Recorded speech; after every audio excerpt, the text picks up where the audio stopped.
Okay, चलो, things are working. Viscosity में अभी और आगे बढ़ने वाले हैं। Viscous flow through a cylindrical pipe देख लिया था, ये हमने डेरिवेशन देखी थी जिसमें पहली बार में डेरिवेशन में गड़बड़ हो गई थी कैलकुलेशन में, then I did it again. अब आगे चलते हैं, this will be viscous flow in a cylindrical pipe, ठीक है। चलो भाई, विस्कोसिटी में और आगे चलते हैं। Now let me take you to a very very practical problem. और देखो, लास्ट जो केस था उसमें तो हमने देखा था कि एक सिलेंड्रिकल पाइप के अंदर हम एक सिलेंडर ड्रैग कर रहे थे, विच वाज नाइस, एप्लीकेशंस होते हैं उसके, लेकिन जो सबसे ज्यादा एप्लीकेशंस होते हैं वो इस नेक्स्ट वाली सिचुएशन के होते हैं। देखो, अब ये नेक्स्ट वाली सिचुएशन में मैंने आपको एक पाइप दिया है, लंबा सा पाइप होगा, और मैं उसके दोनों एंड्स के अक्रॉस एक प्रेशर डिफरेंस क्रिएट कर देता हूँ। अब वो प्रेशर डिफरेंस में मोटर लगा के क्रिएट करता हूँ, कोई वैक्यूम पंप लगाता हूँ, कैसे भी है, लेकिन ये ध्यान से देखो, ये जो है इसमें मान लो एक साइड के ऊपर मैं लोअर प्रेशर क्रिएट कर देता हूँ किसी तरीके से, और दूसरे साइड के ऊपर किसी तरीके से मैं हायर प्रेशर क्रिएट कर देता हूँ सपोज।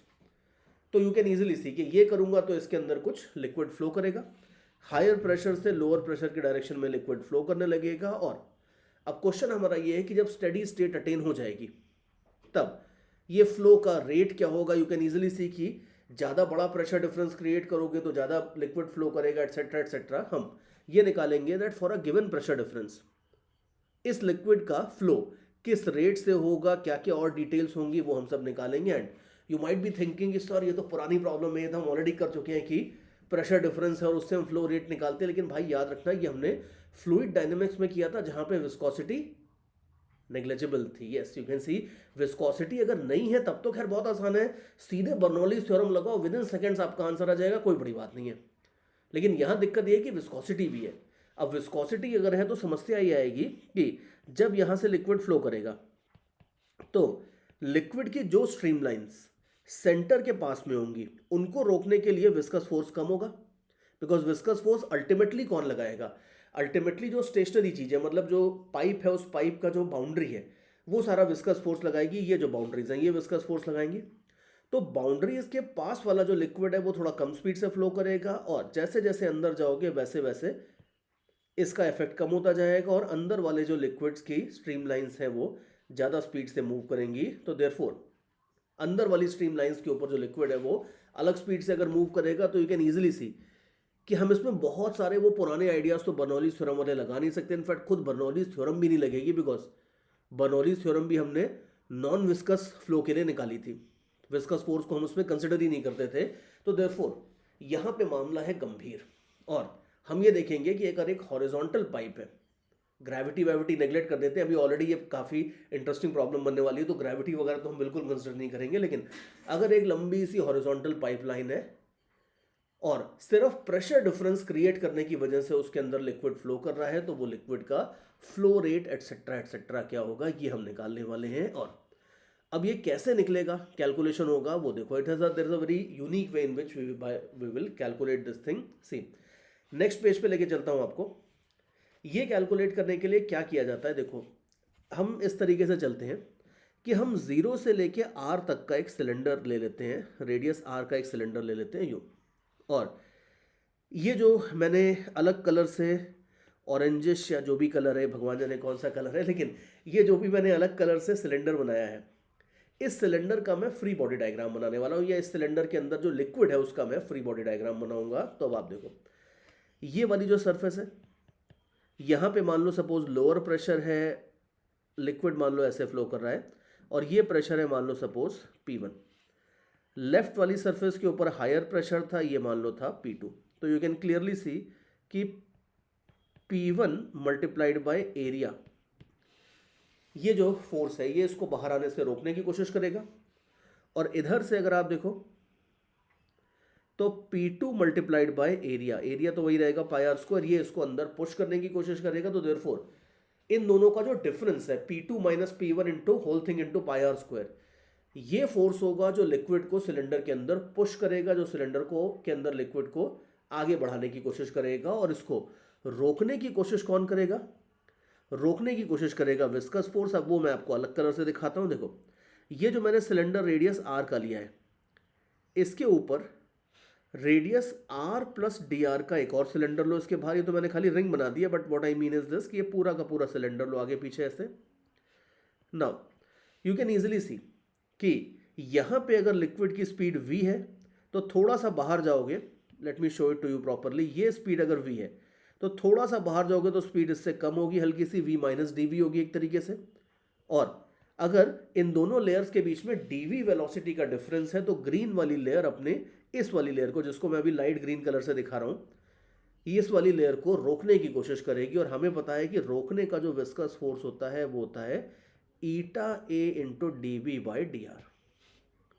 तो जो ग्रीन वाली लेयर है ये अंदर वाली लेयर के ऊपर जो विस्कस फोर्स लगाएगी वो मैं यहां पे लिख रहा हूं, उसको एफ वी बोल देता हूं ताकि क्लियर हो जाए कि ये भाई साहब विस्कस फोर्स को रिप्रेजेंट कर रहे हैं। और एरिया आपको पता ही है, एरिया आपको पूरा सरफेस का लेना होगा। अब सरफेस का एरिया हो जाएगा 2 pi R multiplied by L, और D V by D R तो खैर रहता ही है, ये हो जाएगा आपका विस्कस फोर्स। और अच्छी बात यह कि स्टेडी स्टेट फ्लो जब अटेन हो जाता है तब हर चीज की वेलोसिटी टाइम के साथ चेंज नहीं होती है। तो स्टेडी स्टेट के टाइम पे अगर आप देखोगे तो ये पूरे ऑरेंज वाले पानी का जो भी स्पीड होगा वो सब कांस्टेंट हो चुका होगा, टाइम के साथ साथ कुछ भी बढ़ नहीं रहा होगा, घट नहीं रहा होगा। तो इसका मतलब है कि नेट फोर्स 100% हो रहा होगा बैलेंस।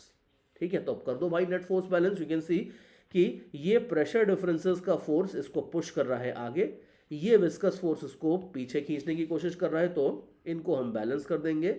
प्रेशर डिफरेंस का फोर्स हो जाएगा this thing into pi R square, और ये विस्कस फोर्स हो जाएगा 2 pi eta L into whatever जो भी हमने लिखा है, ये कर देंगे कॉपी पेस्ट ऊपर से। तो ये हो जाता है मामला। ठीक है, ये आपके हो गए फोर्सेस बैलेंस। अब इसमें जो जो कैंसिल करना है वो कैंसिल कर दो। और एक चीज ध्यान में रखना कि भाई हमें निकालना क्या था अल्टीमेटली, हमें निकालना यह था कि इस पूरे पाइप के थ्रू पानी किस रेट से फ्लो हो रहा है, कितना पानी अगर 1 पर सेकेंड बाहर आ जाएगा, ये हमें निकालना था। अब एग्जैक्टली फ्लो रेट हमें नहीं आया है अभी, लेकिन वो अगले स्टेप में आ जाएगा फ्लो रेट। अगले मतलब एकदम से अगले स्टेप में नहीं, थोड़ी देर बाद फ्लो रेट हमें मिल जाएगा। ये जो इक्वेशन मिली है ध्यान से देखो कि इसमें जो प्रेशर डिफरेंस है उसकी वैल्यू हमें पता है, viscosity, length of the cylinder, ये सब हमें पता होते हैं। इसमें जो वेरिएबल्स हैं वो है आर और वी। तो अगर मैं इसको इंटीग्रेट कर दूंगा तो मुझे वेलोसिटी मिल जाएगी as a function of R. और ये हमने देखा था कि पाइप्स के थ्रू विस्कस लिक्विड के फ्लो का सबसे इंपॉर्टेंट फंडा यही होता था कि अलग अलग पॉइंट्स के ऊपर वी अलग अलग होगी। अगर नॉन विस्कस होता तो हर पॉइंट के ऊपर वी सेम होती और एरिया इंटू वेलोसिटी करके आपको रेट ऑफ फ्लो सीधे मिल जाता। लेकिन यहां दिक्कत है कि v as a function of r change होता है, और वो जो भी होगा वो हमें इस इक्वेशन को इंटीग्रेट करके मिल जाएगा। तो अब वीडियो पॉज करने का टाइम आ गया है और पेन और पेपर उठाने का भी टाइम आ गया है। अब जरा इस वीडियो को पॉज करो और ये जो इक्वेशन है, मैं इस इक्वेशन को 1 बोल देता हूँ चाहिए तो। इस इक्वेशन 1 को आप इंटीग्रेट करके v as a function of r निकाल लो, और लिमिट्स भी थोड़ा सा सोच समझ के जो भी है वो डाल देना। इंटीग्रेट करके जरा पहले देख लो, मैं भी साइड बाय साइड इंटीग्रेट कर रहा हूँ, बिकॉज ये जो हम करने वाले हैं यहाँ पे बहुत स्टैंडर्ड डेरिवेशन होती है। मैं तो शायद उसको एक प्रॉब्लम की तरह आपको करवा रहा हूँ, लेकिन ये बहुत बहुत स्टैंडर्ड डेरिवेशन है। एक आगे चल के इस डेरिवेशन को कंप्लीट करके जो रिजल्ट आएगा, जो फॉर्मूला बनेगा, उसको ये लोग पॉइजलीज फॉर्मूला बोलते हैं। अब आप कहोगे सर डिराइव तो हम लोग इतनी मेहनत से करें और नाम पॉइजली का आ रहा है। भाई पॉइजली ने हमसे बहुत पहले डिराइव कर लिया था, तो दैट इज वाई पॉइजली का नाम आ रहा है। तो ये बड़ा स्टैंडर्ड डेरिवेशन है जिससे फाइनल रिजल्ट आएगा, उसको बोलेंगे पॉइजलीज फॉर्मूला। चाहे तो आप अपने नाम से फॉर्मूला बना लो, वो कोई प्रॉब्लम नहीं है। बट बाकी इसको जरा एक बार इंटीग्रेट कर लो, मैं भी इंटीग्रेट करता हूँ साइड बाय साइड। ठीक है, जो जो कैंसिल हो रहा है वो सब कैंसिल करो, और इसको अगर आप कर लेते हो इंटीग्रेट तो pressure difference into R D R is equal to 2 eta L into D V. Integral लगा देते हैं। अब इंटीग्रल आप देख लो कि हमें अगर वेलोसिटी चाहिए at a general point R, तो उसके लिए बेटर रहता है कि आप एक बार पहले जो लिमिट्स हैं वो स्मॉल आर की वैल्यू 0 से लेके कैपिटल आर तक लेके जाओ।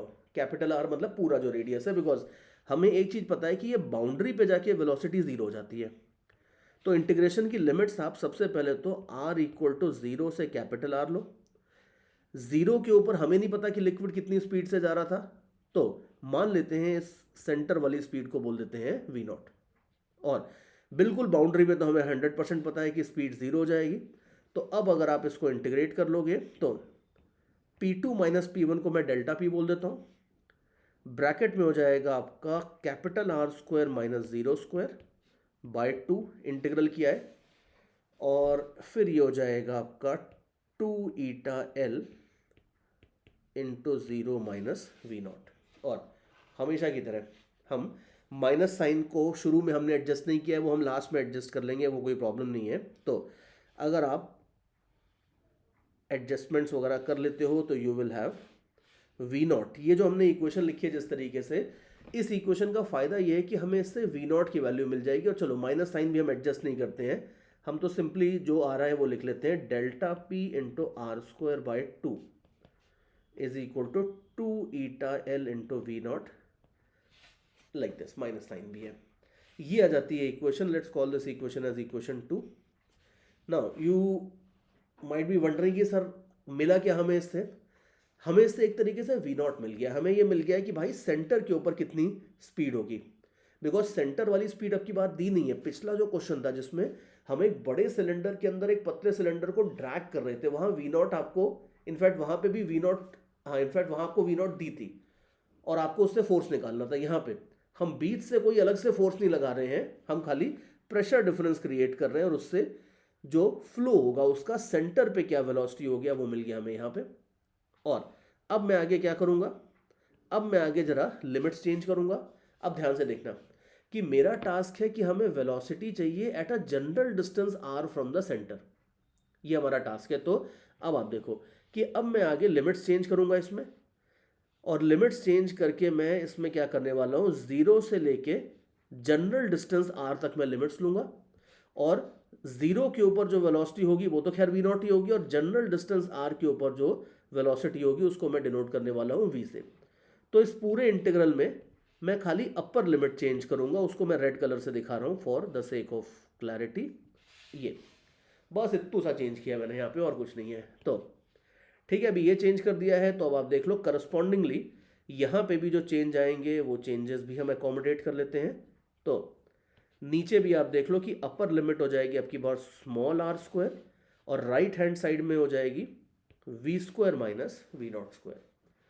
ठीक है, ये तो आपके चेंजेस हो गए। अब इसको थोड़ा अच्छे से अभी अपन लिख लेते हैं, रफ वर्क हटाते हैं, इसको लिख लेते हैं। और ये जो इक्वेशन है इसको भी हम चाहे तो थोड़ा सिंप्लीफाई करके थर्ड इक्वेशन बोल देंगे, और इस थर्ड इक्वेशन से और सेकंड इक्वेशन से मिला जुला के हम अपना काम आगे निकालने वाले हैं। तो अभी देखो इस इक्वेशन को थोड़ा सा और सिंप्लीफाई कर लेते हैं। तो you will have delta P into R square by 2 is equal to 2 eta L V square minus V naught square. Now call this equation as equation third.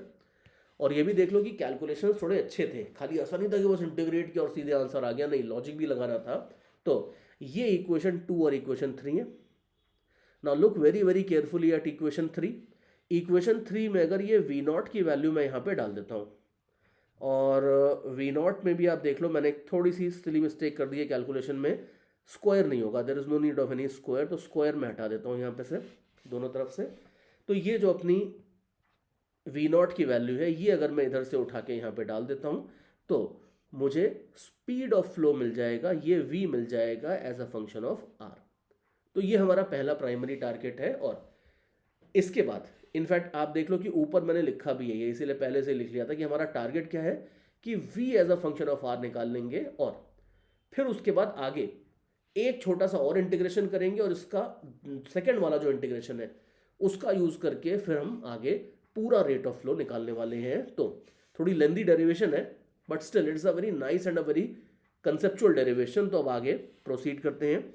We not जो है उसको मैं सब्सटीट्यूट करने वाला हूं, तो चल के इसको थोड़ा अच्छे से निकाल लेते हैं। वी नॉट हो जाता है delta P R square by 4 eta L, और minus sign, I don't like this minus sign at all, but ठीक है कर लेंगे उसको एडजस्ट, कोई इशू नहीं है। तो अब जरा आप इसको आप पुट कर दोगे तो हमें मिल जाएगा delta P into R square by 4 eta L plus V naught is equal to V. Third equation को सिंप्लीफाई करोगे तो ये आ जाएगा बस अब इसमें वी नॉट की वैल्यू पुट कर दो, तो देयरफॉर वी आ जाएगा delta P R square by 4 eta L, और वी नॉट की जो भी नेगेटिव वेगेटिव जो भी वैल्यू है वो आप एज इट इज पुट कर दोगे यूँ। देखो ये तो क्लियर है कि सेंटर के ऊपर जो फ्लो है वो फास्टेस्ट है, तो बाकी जो स्पीड v आएगी, ये जो v है, ये ऑब्वियसली जो v नॉट वाली वेलोसिटी थी उससे कुछ कम आएगी, तो अल्टीमेटली सब्ट्रैक्ट और करना अगर आप देखोगे तो ठीक ही बैठ रहा है, एंड अल्टीमेटली इसको अगर आप फाइनलाइज कर लेते हो तो ये हो जाता है delta p upon 4 eta L small R square minus R square, ये हमारे पास v की वैल्यू आ जाती है। और बस एक लास्ट चीज़ है ये चीज़ कि इसमें जो हमारे पास v आई है, ये v स्पीड हमें निकालनी थी, बेसिकली हमें वेलोसिटी नहीं, हमें स्पीड से मतलब था। थोड़ा सा प्लस माइनस साइन का एडजस्टमेंट आपको लास्ट में करना होगा, वो पहले कर सकते थे या बाद में कर लो, उससे कोई फर्क नहीं पड़ेगा। बेटर ये रहता है पहले कर लो, लेकिन यू कैन ईजिली सी कि ये जो क्वांटिटी है इसमें small R is less than capital R, तो ये क्वांटिटी नेगेटिव है जबकि स्पीड तो पॉजिटिव होनी चाहिए, तो वो एक थोड़ा सा अगर हम एडजस्टमेंट करके हम स्पीड का मैग्नीट्यूड निकाल लेते हैं अल्टीमेटली प्रॉपरली, तो ये आ जाएगा आपका 4 eta L R square minus small R square. See better तो ऑब्वियसली ये रहता है कि आप शुरू से ही प्लस माइनस साइन को सही तरीके से लेके चलो, तो इस तरह के इश्यूज लास्ट में आते नहीं है, बट वो बहुत माइनर सा इशू है, और उसको आप शुरू में ही लिमिट्स वगैरह ठीक से लेके प्लस माइनस साइन लेके एडजस्ट कर लेते तो बेटर रहता, but it's not a big issue at all. तो हम लास्ट में एडजस्ट करके इसको ये निकाल लेंगे। Let's call this equation as equation fourth. तो फोर्थ इक्वेशन में मेन बात यह है कि हमें स्पीड मिल गई है as a function of small R. अगर स्मॉल आर इक्वल टू 0 कर देते हो, बिल्कुल सेंटर पे आ जाते हो, तो स्पीड मैक्सिमम होती है, और स्मॉल आर की वैल्यू कैपिटल आर कर देते हो तो ये दोनों कैंसिल हो जाते हैं, स्पीड बाउंड्री पे बिल्कुल जाओगे तो 0 आ जाएगी। So it is kind of satisfying all the cross checks also. और ये हमारे पास जो स्पीड आ गई है, ये हमारा इस पेज में जो हमारा टारगेट था वो तो हमारा अटेन हो गया है कि हमें ये पता चल गया है कि अगर हम सिंपली एक प्रेशर डिफरेंस क्रिएट कर देंगे तो उसकी वजह से कितना लिक्विड, मतलब उसके उस वजह से जो लिक्विड फ्लो करेगा वो किस तरह से फ्लो करेगा, उसकी स्पीड आर के साथ साथ कैसे कम होगी, हमने ये तो चीज़ निकाल ली है। अब आगे चलते हैं, इस रिजल्ट को हम यूज़ करने वाले हैं, और इस रिजल्ट को यूज़ करके हम ये निकालने वाले हैं कि टोटल रेट ऑफ फ्लो कितना होगा। और इनफैक्ट आप और थोड़ा सा याद करके देखो, थोड़ा और ज़्यादा ही पहले ले जा रहा हूँ मैं आपको। जब हम फ्लूइड मैकेनिक्स में, जब मैं शुरू में जब फ्लूइड डायनेमिक्स शुरू कर रहा था, तो मैंने रेट ऑफ फ्लो में एक प्रॉब्लम करवाई थी। उसमें हमने एग्जैक्टली यही काम किया था कि अगर हमें velocity as a function of R given है तो हमने इसको इंटीग्रेट करके रेट ऑफ फ्लो निकाला था। और चलो ठीक है, भूल गए हो तो कोई बात नहीं, अगर याद है तो इसके बाद खुद करके देख लो प्रॉब्लम, और अगर भूल गए हो तो कोई टेंशन नहीं है, मैं एक बार दोबारा करके आपको दिखा देता हूँ। सी, इसको जरा मैं दूसरे पेज पे कॉपी करता हूँ। हमने निकाला था v is equal to delta P upon 4 eta L R square minus R square. ठीक है, एक बार कंफर्म कर लेते हैं, ये हमारे पास वेलोसिटी थी as a function of R. अब इसको मैं आगे इंटीग्रेट करने वाला हूं। देखो अब की बार इंटीग्रेट करने से पहले मैंने इस पाइप का ऐसा फ्रंट व्यू बना लिया है। ये जो पाइप है इसको मैं ऐसे साइड से नहीं देख रहा हूं, उसको अगर मान लो मैं सामने से देख रहा हूं, तो हमें पता है कि जो स्पीड है, जो लिक्विड है, that liquid is coming out of the plane of the screen. इस तरीके से लिक्विड फ्लो करके बाहर आ रहा है, ये डिस्टेंस r है, और इसके अराउंड में एक थिकनेस dr का ऑनियन रिंग ले लेता हूं। इस ऑनियन रिंग के थ्रू अगर आप रेट ऑफ फ्लो देखोगे तो ये हो जाएगा cross sectional area multiplied by speed. Remember, flow rate का फॉर्मूला होता था a मल्टीप्लाइड बाय v, और अगर मैं एक जरा सा एरिया लेता हूं इस तरीके से, तो इस ग्रीन वाले एरिया के थ्रू जो पानी बाहर आएगा पर सेकेंड, उसका जो फ्लो रेट होगा वो हो जाएगा small area multiplied by speed. अब आप देख लो, स्मॉल एरिया हो जाता है 2 pi are D are, speed आपके पास है delta P divided bye 4 eta L इत्यादि इत्यादि। तो ये चीज़ है। और अब आप देख लो, कुछ भी नहीं करना है, बस इसको आप इंटीग्रेट कर दो, 0 से लेके कैपिटल आर तक इंटीग्रेट कर दो, तो आपको मिल जाएगा कि पाइप का जो पूरा क्रॉस सेक्शन है, इस पूरे क्रॉस सेक्शन के थ्रू कितना पानी पर सेकेंड बाहर फ्लो कर रहा है। तो बस अब इसे इंटीग्रेशन करने इसका इंटीग्रेशन करने की तैयारी कर लेते हैं, और कुछ नहीं है, सारे कॉन्स्टेंट्स बाहर निकालने वाले हम। तो देयरफॉर आप देख लो pi delta P divided by 2 eta L, ये सब तो बाहर चले जाएंगे। इंटीग्रल के अंदर आ जाएगा ये दो टर्म्स, ठीक है। अब जीरो से लेके कैपिटल आर तक इसको इंटीग्रेट करना है, पूरे पाइप के थ्रू कितना पानी फ्लो कर रहा है वो मिल जाएगा। तो अब आप देख लो इसको अगर आप इंटीग्रेट कर लेते हो तो ये हो जाएगा R square into R square by 2। See मैं इंटीग्रल भी कर रहा हूँ, लिमिट्स भी साथ में रख देता हूँ, बड़ा सिंपल सा इंटीग्रल है। सो और ये हो जाएगा आपका आर रेज टू 4/4। लिमिट्स भी सब मैंने रखी दी हैं। और अब इसके बाद इसको आगे बढ़ा देते हैं, तो ये आ जाता है दिस थिंग, और अंदर आ जाएगा आर रेज टू 4/4। तो देयरफॉर जो टोटल फ्लो रेट होगा, इंटीग्रल लगाने के बाद ये कैपिटल क्यू हो गया है, जो टोटल फ्लो रेट होगा इसका हमारे पास ऑलमोस्ट अगर आप देखोगे तो फॉर्मूला आ चुका है। This is pi R raise to 4/8 eta L into delta P. बिल्कुल पूरी सम्मान इज्जत के साथ इसको एक बॉक्स में रख देते हैं, बिकॉज बड़ा स्टैंडर्ड फॉर्मूला है। और ये जो रिजल्ट होता है, ये रिजल्ट का नाम होता है, मैं पहले ही बता चुका हूँ, इसको ये लोग पॉइजलीज इक्वेशन बोलते हैं। पॉइजली की स्पेलिंग अभी मैं थोड़ी देर में आपको दे दूंगा, because the only thing that is difficult about Poiseuille's law is perhaps the spelling of the word Poiseuille, but otherwise simple सी बात है। कॉमन सेंस के हिसाब से भी देखो तो ठीक बैठता है कि अगर आप प्रेशर डिफरेंस ज़्यादा रखोगे तो ज़्यादा रेट ऑफ फ्लो होगा, which is like common sense. और लेकिन एक बड़ा इंपॉर्टेंट फैक्टर ये है कि जो रेट ऑफ फ्लो है वो आर के ऊपर बहुत ज़बरदस्त तरीके से डिपेंड करता है। मतलब अगर आपको ज़्यादा फ्लो चाहिए तो मोटी पाइपलाइन बनाओ। अगर पाइपलाइन का रेडियस आप डबल करोगे तो रेट ऑफ फ्लो खाली ऐसा नहीं है कि डबल हो जाएगा। कई बार लोग कहते हैं कि अच्छा पाइपलाइन का रेडियस डबल कर दिया तो चलो कहते हैं कि रेट ऑफ फ्लो जो है वो 2 टाइम्स हो जाएगा, क्योंकि रेडियस डबल करोगे तो क्रॉस सेक्शनल एरिया 4 टाइम्स हो जाएगा, तो कहते हैं कि जो रेट ऑफ फ्लो है वो 4 टाइम्स हो जाएगा। बट आप देख लो वो 4 नहीं, सीधा 16 टाइम्स होगा, बिकॉज रेडियस डबल करने से आपको दो तरफा फायदा होगा। पहली बात तो क्रॉस सेक्शन बड़ा हो गया, तो मोटा पाइप है तो मोटे पाइप के थ्रू ज़्यादा फ्लो होगा, दैट इज ओके।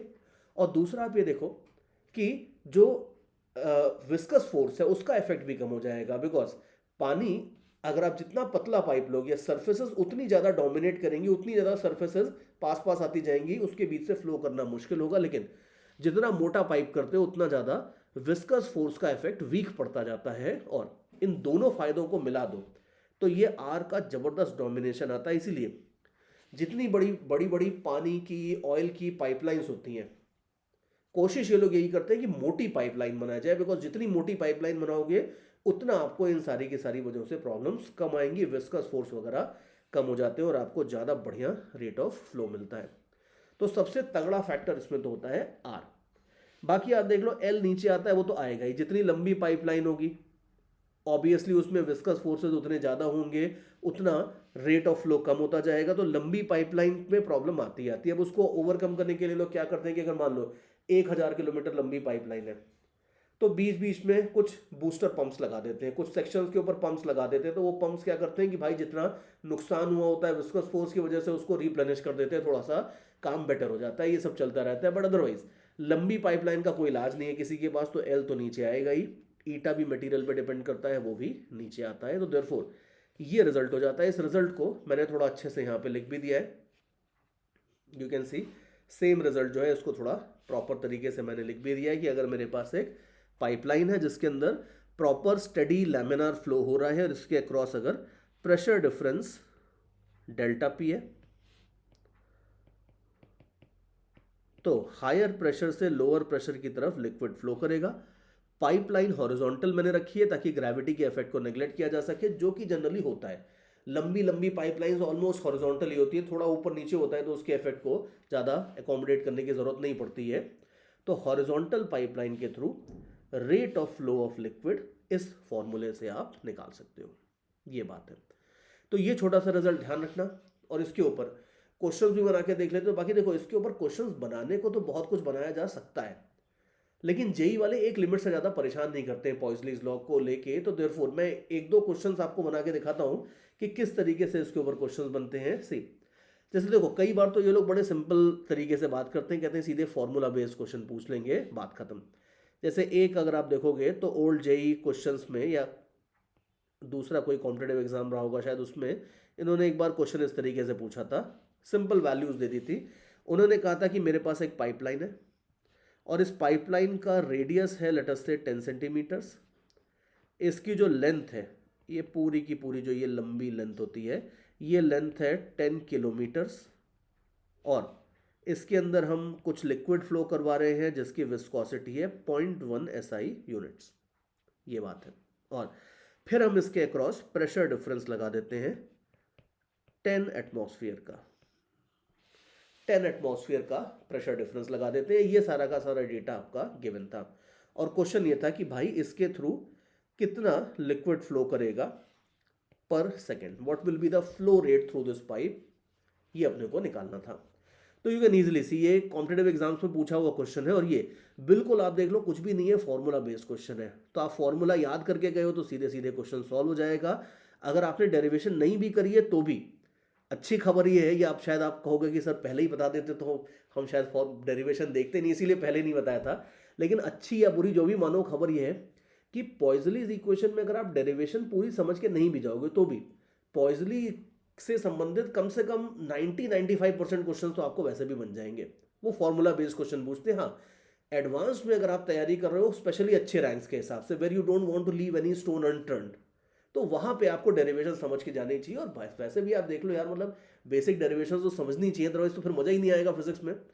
और इंटरेस्टिंग भी, और इतनी कॉम्प्लिकेटेड भी नहीं है डेरिवेशन, बट फिर भी इस तरह के जो स्टेटमेंट्स होते हैं कि भाई फॉर्मूला भी करके चले जाओगे तो 90-95% चांसेस है कि आपको क्वेश्चन बन जाएंगे। These kind of statements they give us a lot of hope sometimes कि यार चलो पता नहीं सर 10 मिनट से कौन सी अजीब सी डेरिवेशन करवा रहे थे, सब ऊपर से गई थी। लेकिन अगर मान लो ऊपर से गई है तो क्या करोगे, दोबारा ट्राई करोगे, फिर भी नहीं बनता है दोबारा ट्राई करोगे, किसी तरह से आप करने की कोशिश करो सबसे पहले तो। लेकिन फिर भी अच्छी बात यह है कि अगर नहीं ही होता है मान लो डेरिवेशन का काम, तो भी बिल्कुल गिव अप मारने की जरूरत नहीं है, क्योंकि उसका भी मतलब बस यही है कि कुछ टफ क्वेश्चन में हो सकता है कि आपको प्रॉब्लम आ जाए, बट ज्यादातर क्वेश्चंस आपको फॉर्मूले से भी बन जाएंगे, जैसे मैं अभी बनाने वाला हूं। तो अभी देखो, इसमें अगर आपको रेट ऑफ फ्लो निकालना है तो आप देख लो, हमारा फॉर्मूला था πr⁴ delta P upon 8 eta L, ये होता था रेट ऑफ फ्लो। तो बस वैल्यूज डालते जाते हैं। रेडियस आपको दिया है 10 सेंटीमीटर मतलब 0.1 मीटर्स, सो 10⁻⁻⁴ तो हो जाएगा r⁴। प्रेशर डिफरेंस भी अब आप देख लो, आपको इसको सबको एसआई यूनिट्स में कन्वर्ट करना पड़ेगा। 10 एटमॉस्फेयर, 1 एटमॉस्फेयर कितना होता है, 10⁵ पास्कल्स होता है रफली, तो देयरफॉर 10 × 10⁵ एसआई यूनिट्स अप्रॉक्सीमेटली हो जाएगा प्रेशर डिफरेंस। तो इसको आप डाल दो 10⁶। ईटा आप देख लो, ईटा आपको दिया है 0.1 और लेंथ दिया है 10 किलोमीटर, यार लंबी पाइपलाइन है तो 10 किलोमीटर बोले तो 10⁴ मीटर्स। तो बस ये देखो इजी इजी क्वेश्चंस में क्या होता है कि वो बेचारे कम से कम यूनिट कन्वर्जन तो करवाएंगे ही आपको, एटलीस्ट किसी बात के तो मार्क्स होने चाहिए, तो यूनिट कन्वर्जन करवा के जनरली ऐसे क्वेश्चंस में ये लोग खुश हो जाते हैं। हमें भी कोई दिक्कत नहीं है। और अब बस इसके बाद आप इसको सॉल्व कर लो तो यू कैन ईजिली सी कि अब आगे इसको सॉल्व करोगे तो ये सब कट पिट के हो जाता है 10⁻², और 0.1 भी ऊपर कर ले क्या होगे तो ये हो जाएगा आपका 10, so 10⁻⁻² and 10⁻⁻1, so it's something like π/80 after calculations, π/80 type का कुछ वैल्यू आ जाता है। तो देयरफॉर π/80 मीटर क्यूब पर सेकेंड।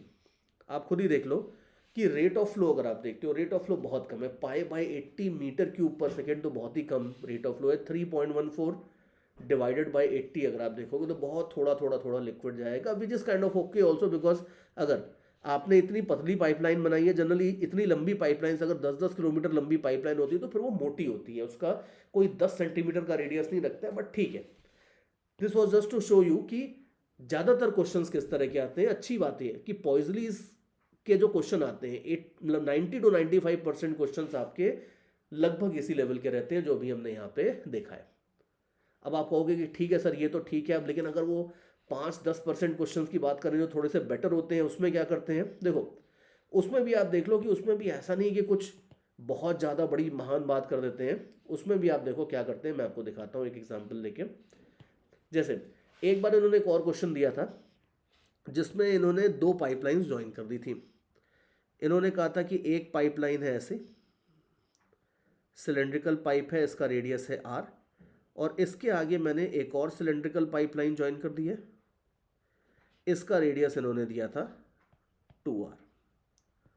ये सिचुएशन थी। बाकी जो ये कनेक्टर्स होते हैं, मैं तो क्या करता हूँ कि आप दो सिलेंडर्स को सीधे सीधे ऐसे बना देता हूँ, बुक्स में भी आपको ऐसे ही मिलेगा, लेकिन जनरली जब पाइपलाइंस वगैरह ज्वाइन करी जाती हैं तो बड़े रिस्पेक्टफुली ज्वाइन करते हैं। जो कनेक्टर होता है वहाँ पे, जहाँ पे ज्वाइनिंग पॉइंट होता है वहाँ पे ऐसा ग्रेजुअल स्लोप टाइप का देते हैं ताकि लिक्विड कंफर्टेबली स्ट्रीमलाइन तरीके से बह सके। बट वो सब फैक्टर्स अभी हम नेग्लेक्ट ही कर देते हैं, क्योंकि हम वैसे अगर आप देखो नेग्लेक्ट नहीं करना चाहिए, बिकॉज यहाँ पे अगर सडनली एरिया बढ़ रहा है तो हमने देखा था कि इस तरह से सडन एरिया बढ़ने से फिर लिक्विड की फ्लो की स्ट्रीम लाइननेस वगैरह जो है वो खराब हो जाती है। बट अगर उन फैक्टर्स को आप नेग्लेक्ट कर दो तो अभी क्वेश्चन क्या बनाया था इन्होंने, देखो ये दिया था कि ये जो सिचुएशन है इसमें पाइप्स की लेंथ आपको दी है इस तरह से, ये लेंथ दी थी L, ये लेंथ दी थी 2L। इसके अंदर जो लिक्विड फ्लो कर रहा है थ्रू आउट उसकी विस्कोसिटी दी थी ईटा। और अब क्वेश्चन ये बोला था इन्होंने कि अगर मैं इस पूरे के पूरे सिस्टम के अक्रॉस एक प्रेशर डिफरेंस लगा देता हूं डेल्टा पी। ध्यान से देखो, किसी एक पाइप के अक्रॉस प्रेशर डिफरेंस नहीं बोल रहे, पूरे कॉम्बिनेशन के अक्रॉस अगर मैं प्रेशर डिफरेंस लगा देता हूं डेल्टा पी, फिर उन्होंने बोला था कि भाई फिर अब इस केस में बता दो कि इस पूरे सिस्टम के थ्रू रेट ऑफ फ्लो कितना होगा, ये आपको इन्होंने निकालने को बोला था। तो एक तरीके से जो 10th स्टैंडर्ड का आप याद करो, 10th स्टैंडर्ड की थोड़ी करंट इलेक्ट्रिसिटी वगैरह अगर आपको याद है तो you will agree with me कि ये एक तरीके से सीरीज कॉम्बिनेशन है। तो हम इसको कुछ कुछ उसी तरह के आइडियाज लगा के सॉल्व करने वाले हैं। बहुत ज़्यादा भी मैं सीरीज पैरेलल में जाऊंगा नहीं, बिकॉज उसकी रिक्वायरमेंट होगी नहीं, लेकिन फिर भी इस तरह के क्वेश्चंस में आप कुछ सीरीज वीरीज वाले आइडियाज लगा के सॉल्व कर सकते हो। देखो हमारा सबसे पहले जो फॉर्मूला था वो लिख लेते हैं, Q equal to pi R raise to 4 upon 8 eta L into delta P. ये हमारा फॉर्मूला है। Q होता है rate of flow, delta P होता है प्रेशर डिफरेंस। या चलो सीरीज पैरेलल का आइडिया थोड़ा सा देख ही लेते हैं, कोई बुराई नहीं है, बिकॉज इससे ना क्वेश्चन बहुत आसान हो जाएगा नंबर 1।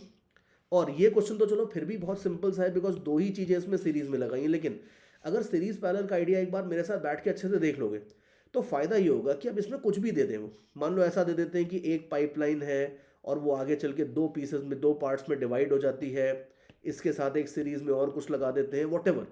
मतलब सीरीज पैरेलल के कॉम्बिनेशंस बना के काफ़ी अच्छे अच्छे सिस्टम्स बनाए जा सकते हैं, और वो सब बन जाएगा अगर आप इसमें एक छोटा सा लॉजिक देख लो। सी आप याद करो कि 10th में आपने देखा होगा कि एक अगर रजिस्टर नाम की चीज़ होती थी जिसकी रेजिस्टेंस अगर आर है, तो आपने देखा होगा कि उसके अंदर अगर मेरे को करंट दौड़ाना है तो करंट फ्री में नहीं दौड़ता। अगर रजिस्टर के अंदर मुझे करंट दौड़ाना है तो मुझे रजिस्टर के अक्रॉस लगाना पड़ेगा पोटेंशियल डिफरेंस या वोल्टेज डिफरेंस। और अगर मैं एक साइड पे हायर वोल्टेज करता, दूसरे साइड पे लोअर वोल्टेज किसी तरीके से मेंटेन करता, अब ये वोल्टेज डिफरेंस मेंटेन करने का काम जनरली बैटरी का होता है, तो बैटरी लगा के अगर मैं इसके अक्रॉस एक पोटेंशियल डिफरेंस मेंटेन करता तो potential difference was the cause, और उसकी वजह से एक करंट दौड़ने लगता है इसके अंदर। Current would be the effect. जितना बड़ा आप कॉज लगाओगे उतना ज़्यादा इफेक्ट होगा, और इसी को ओम्स लॉ बोलते हैं, V equal to I R. जितना बड़ा कॉज होगा उतना बड़ा इसका इफेक्ट होगा, डायरेक्टली प्रोपोर्शनल। और इनके बीच में जो प्रोपोर्शनलिटी कांस्टेंट आता था उसको हम इस रेजिस्टर की रेजिस्टेंस बोल देते थे। अब ध्यान से देखो कि ये सेम जो चीज़ है वो यहाँ पे भी है। किसी पाइप के लिए भी अगर आप देखो बिहेवियर बिल्कुल ओम्स लॉ जैसा है कि अगर मान लो सपोज मेरे पास एक पाइप है,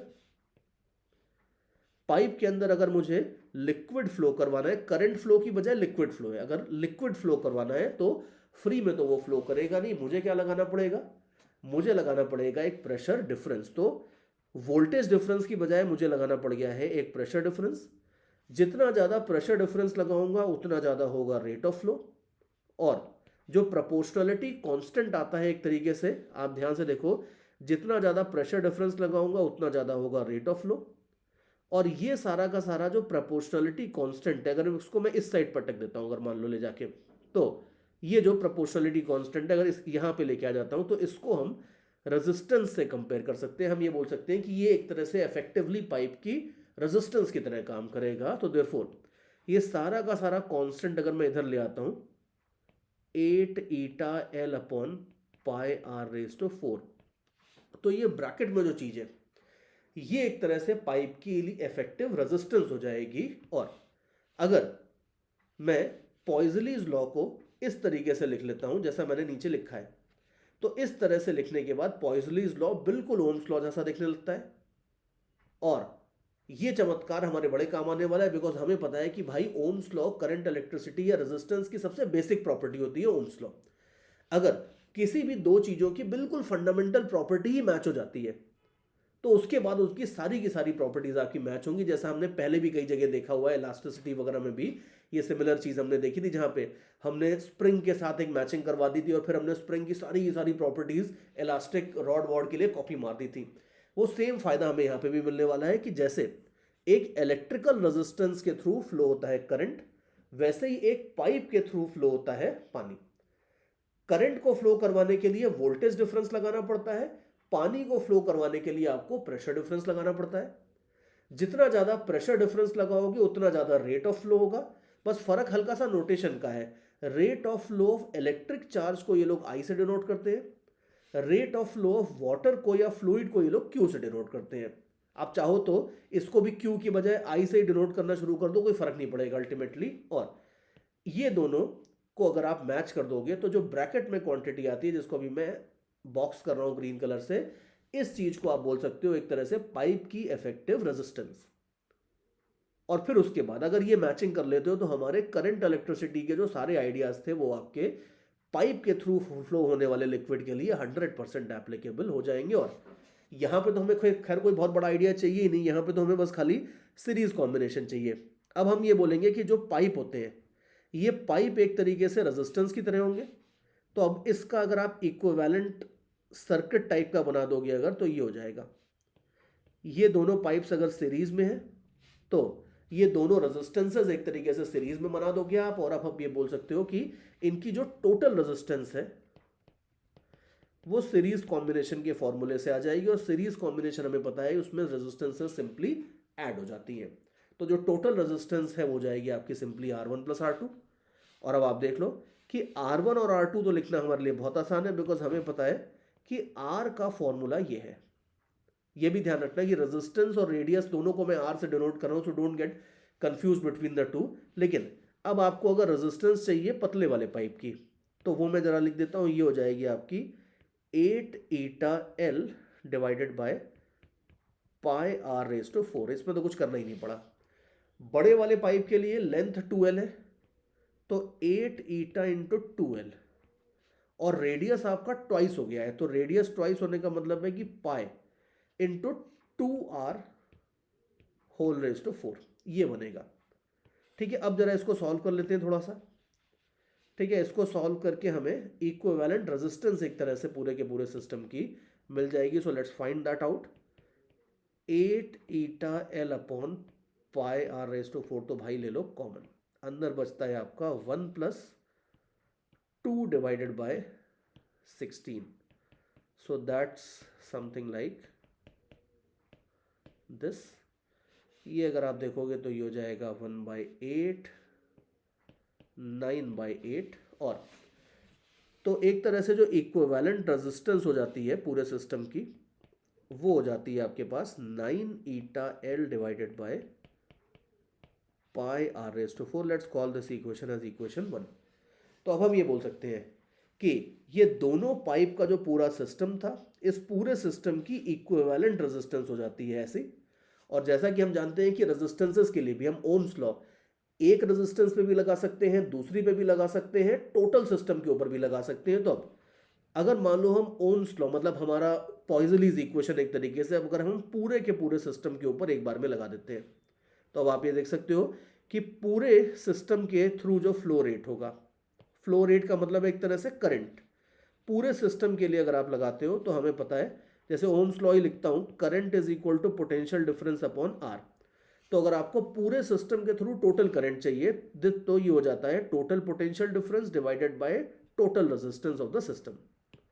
तो बस ये देख लो कि यहाँ पे जो पोटेंशियल डिफरेंस है उसकी जगह टोटल प्रेशर डिफरेंस आ जाएगा और आर इक्विवेलेंट की जगह आ जाएगा 9 eta L divided by pi R raise to 4। बस हो गया काम ऑलमोस्ट अपना।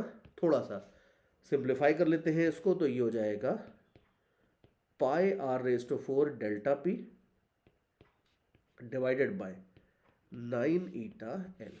ये आप देख लो, ये आपका फाइनल रिजल्ट आ जाएगा। और इस तरीके से हमने सीरीज कॉम्बिनेशन का आइडिया डेवलप किया है। This idea can be used for solving these kind of problems. और ये तो यार बहुत सिंपल सी प्रॉब्लम थी और बहुत ज़्यादा पुराने कॉम्पिटेटिव एग्जाम्स के आप पेपर्स लेके देखो तो बहुत ज़्यादा ऐसा नहीं कि उसके ऊपर हर बार क्वेश्चन बनाते ही बनाते हैं, लेकिन फिर भी छोटी सी ट्रिक है, पता रहेगी अगर तो बड़े बड़े क्वेश्चंस भी आप इससे सॉल्व कर सकते हो। अगर 2 की बजाय 3-4 पाइप्स भी हैं और सीरीज के साथ साथ कुछ पैरेलल कॉम्बिनेशन भी बना दिया है, तो ये छोटा सा बढ़िया सा फंडा है जिससे आपका काम कई बार काफ़ी आराम से हो जाता है।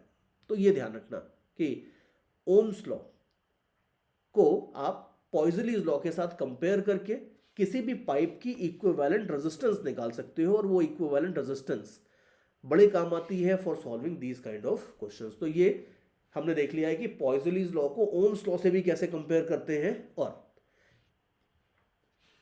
सॉरी, कुछ काटना पड़ेगा बीच में से बिकॉज सेंटेंस के बीच में रुक गया हूं मैं।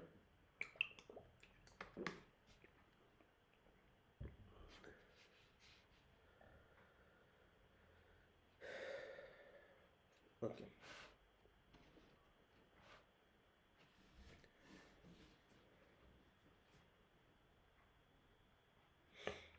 okay, so this takes care of your Poiseuille's law and its applications as well. And बाकी हमारा, सॉरी, ये पूरा काट देंगे जो भी बोला है, पूरा काट के मैं दोबारा बोलता हूँ। Just trying to end the chapter here. Okay, तो पॉइजलीज लॉ और उसकी एप्लीकेशंस तो हमने देख ली है, सिंपल सिंपल एप्लीकेशंस होती हैं इस तरीके से। And that also brings us to the end of viscosity. Viscosity में मेन जो जेई लेवल की चीज़ें होती हैं वो हमने देख ली है, बट ध्यान रखना दैट विस्कोसिटी, अगर आप once you get into IITs you will see कि विस्कोसिटी में बहुत कुछ और होता है जो आप आगे के लेवल पे देखोगे। लेकिन जेई लेवल पे अगर आप इतनी थ्योरी देख लोगे, क्वेश्चन सॉल्व कर लोगे और इसके बाद क्वेश्चन बैंक वगैरह से क्वेश्चन अच्छे से प्रैक्टिस कर लोगे, तो विस्कोसिटी में वो कभी भी एक लिमिट से ज़्यादा परेशान नहीं करते हैं। तो चलो, विस्कोसिटी का तो काम हो गया। अब इसके बाद आगे चलेंगे अपने अगले चैप्टर की तरफ। कट।